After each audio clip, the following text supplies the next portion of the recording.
सनातन धर्म सनातन शास्त्र का संयम अमूल्य ग्रंथारोलाय प्रकाशित करने काम गीता प्रस्पाठ भएको छ। सुन्दर सजावट सरल मूल्यमा पाइने गीता पुस्तकहरू हरेक सनातनीहरूको घर घरमा पुग्नु भएको हुनुपर्छ। गीता प्रेस नेपाल गीता प्रेस पुस्तक बिक्री केन्द्र स्थापनाको 10औं वर्षीय प्रवेशको अवसरमा गीता प्रेस नेपालको वेबसाइट र मोबाइल एप्स लन्च कार्यक्रम पनि हुन लागेको छ।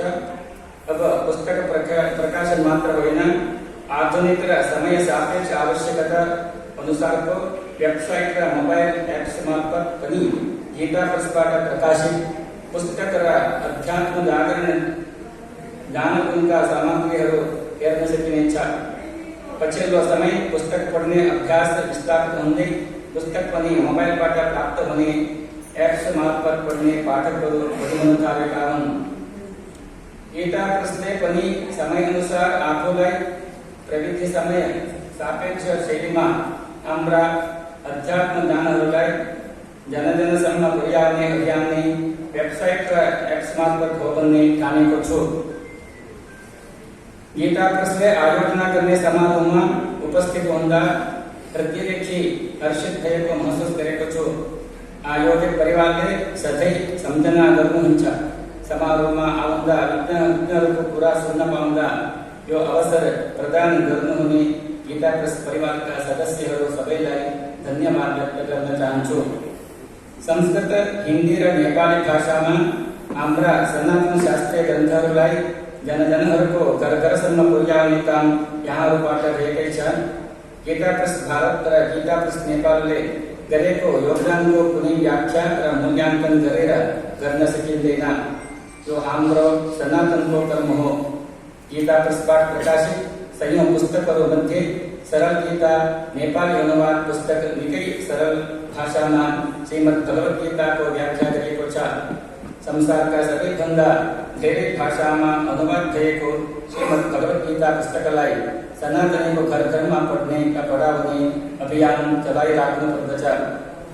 गीता प्रेसबाट प्रकाशित महापुराणहरू नेपाली भाषामा अनुवाद गरेर नेपाली पाठकहरूलाई आफ्नै भाषामा पढ्न पाउने अवसर प्राप्त भएको छ। यो निकै सराहनीय कार्य हो। यसअघि शिव महापुराण र श्रीमद् भागवत महापुराणको पनि नेपाली अनुवाद गीता प्रेस नेपालले गरिसकेको छ।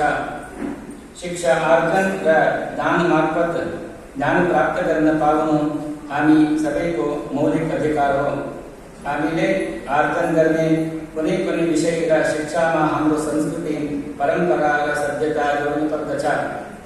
शिक्षा प्राप्त गरेर मात्र हुँदैन, आफ्नो सनातनीय पद्धतिलाई नछोडिन जीवनमा अगाडि बढ्ने व्यक्ति मात्र सफल हुनेछ। यसका लागि हामीले गीता प्रेसले प्रकाशनका गरेका पुस्तकहरू मार्फत हाम्रा सनातनीय पद्धतिका ग्रन्थहरूलाई हरेक शैक्षिक संस्थाहरूमा पुर्याउन आवश्यक छ। संस्कृत भाषा नपढेका हिन्दी भाषा पनि नबुझ्ने पाठकहरूका लागि सरल नेपाली भाषामा श्रीमद् भगवत गीता, हाम्रा 18 महापुराण र अन्य शास्त्रीय ग्रन्थहरूलाई नेपाली भाषामा अनुवाद सम्पादन गरेर पाठकसम्म पुर्याउने काम गीता प्रेस नेपालले गरेको छ। यसका लागि गीता प्रेस भारत र नेपाल दुवैलाई श्री पशुपतिनाथको तर्फबाट आशीर्वाद, यहाँहरूको कार्यप्रगतिको लागि अपार शुभकामना व्यक्त गर्दै अन्त्यमा मन्त्रोच्चारणपूर्वक मेरो यो 2 शब्द समापन गर्न चाहन्छु। धन्यवाद।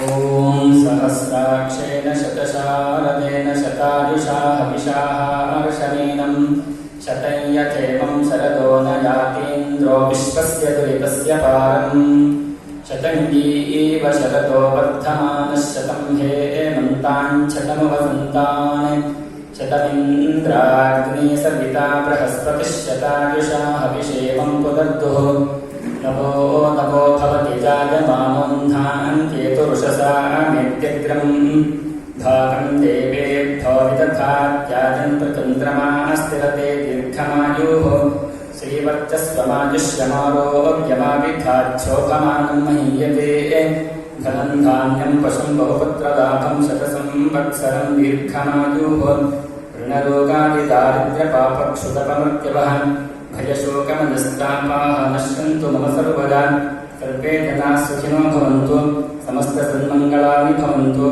भगवान श्री पशुपतिनाथ सपरिवार कल्याण करुण।